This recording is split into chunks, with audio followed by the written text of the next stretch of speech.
Zakaria Saman atau Apakarya dilahirkan di Kemala Dalam, Kabupaten Pidi 1 Januari 1946. Zakaria Saman menghabiskan sebagian hidupnya di luar negeri. Ketika dikejar-kejar aparat keamanan Indonesia, Zakaria Saman melarikan diri ke Swedia bersama Zeni Abdullah. Zakaria Saman pertama kali keluar negeri pada Maret 1978 melalui Malaysia. Zakaria Saman bersembunyi di Swedia hingga menjadi warga negara tersebut. Hasan Tiro kemudian menunjukkannya menjadi Menteri Pertahanan GAM. Namanya kala itu kerap disebut-sebut aparat keamanan dan termasuk tokoh GAM paling dicari TNI. Pada masa itu, kepalanya pernah dihargai 12 miliar bagi siapa saja yang menemukannya. Karena dituduh terlibat memasuk senjata api ke Aceh, dia mengaku masuk anggota grup 42, yakni komandan GAM yang mendapat pelatihan militer pertama sekali di Swedia tahun 1985. Pada tahun 2000-an, nama Zakaria Saman sempat menghiasi media internasional. Dia disebut-sebut ikut memasok senjata dari Thailand ke Aceh. Saya yang membawa pulang senjata pertama sekali ke Aceh melalui Perlak, Aceh Timur, kata Zakaria Saman yang akrab disapa Apakarya. Zakaria Saman mengaku kerap keluar masuk Thailand karena negeri Gajah Putih ini dekat dengan Aceh. Ini memudahkan saya untuk keluar masuk Aceh, kata dia membuka rahasia.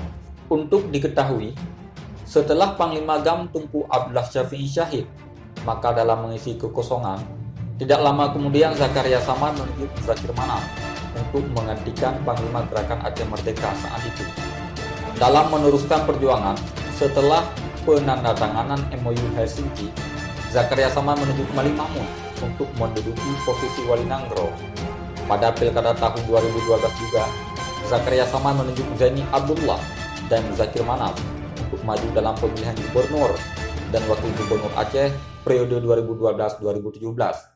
Namun Zakaria Saman mengaku kecewa atas kepemimpinan mereka yang tidak sesuai dengan harapan masyarakat Aceh, sehingga Zakaria Saman meninggalkan Partai Aceh untuk berjuang bersama rakyat. Zakaria Saman mengaku terakhir masuk Aceh pada tahun 2003.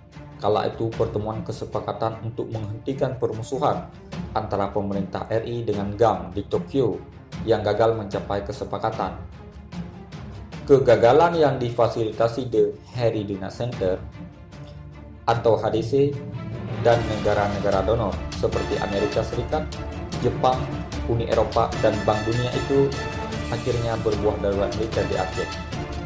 Saya berada di hutan Aceh pada saat darurat militer diberlakukan untuk mempertahankan dan mengatur strategi misi perjuangan dan sebagai tanggung jawab saya selaku Menteri Pertahanan GAM untuk seluruh pasukan GAM, baik yang berada di luar negeri maupun yang sedang bergerilya. Sebelum kesepakatan damai terwujud dan MOU Helsinki ditandatangani di Helsinki, Peter Fitt, Jenderal Joko Hosanen, dan Juha Christensen terlebih dahulu menemui saya di Gunung Aceh yang tepatnya di Gunung Milik Tangse, Pidi, untuk meminta persetujuan dalam rangka mewujudkan perdamaian di Aceh. Saat gempa dan tsunami saya berada di gunung, kata Zakaria Saman. Kini, nama Zakaria Saman kembali muncul dalam pesta demokrasi Aceh karena mencalonkan diri sebagai Gubernur Aceh periode 2017-2022.